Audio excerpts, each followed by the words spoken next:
All across the world, the 1920s is an oftentimes overlooked period of history. It started 2 years after World War I and was the decade before the Great Depression of the 1930s. However, in Canada, the 1920s are the most interesting time in Canadian history. Just a small fraction of this decade is the Ginger Group. But what is the Ginger Group and what did it do? Well, you see that there was this party in Canada who had been rather successful. The Progressive Party was its name, and they had even gotten second place at the 1921 election.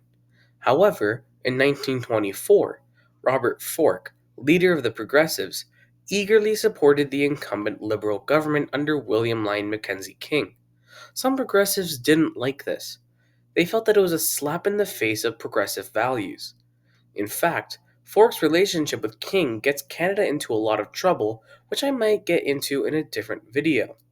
Anyways, progressives who had felt that Fork had gone too far, namely Milton Neil Campbell of Mackenzie, William John Ward of Dauphin, William Charles Good of Brant, and Preston Elliott of Dundas, left their party. But without doing that officially, distanced themselves from the leader.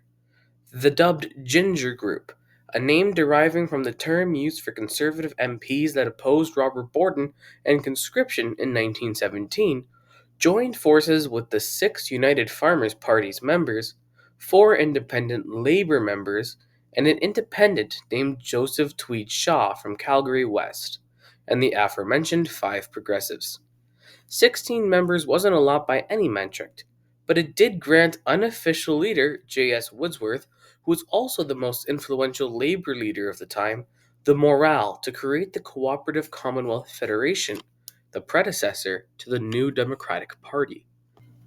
While the Ginger Group was nothing more than informal and unimportant, probably why it lasted only 8 years, the Ginger Group led to Canada's largest democratic socialist pro worker party to be created. It also kick-started J.S. Woodsworth as a major force in Canadian politics. While all members had their own different reasons for joining, all believing different things, thus making it hard to agree on anything giving the group a purpose, they did all believe in one key thing: workers' rights. They believed in labor being important and that the current system in place was not good enough for workers. And that was the Ginger Group. Not an official party, but a coalition of members who believed in progressivism and rights for laborers. Without the Ginger Group, workers' rights come on an issue much later than they otherwise did.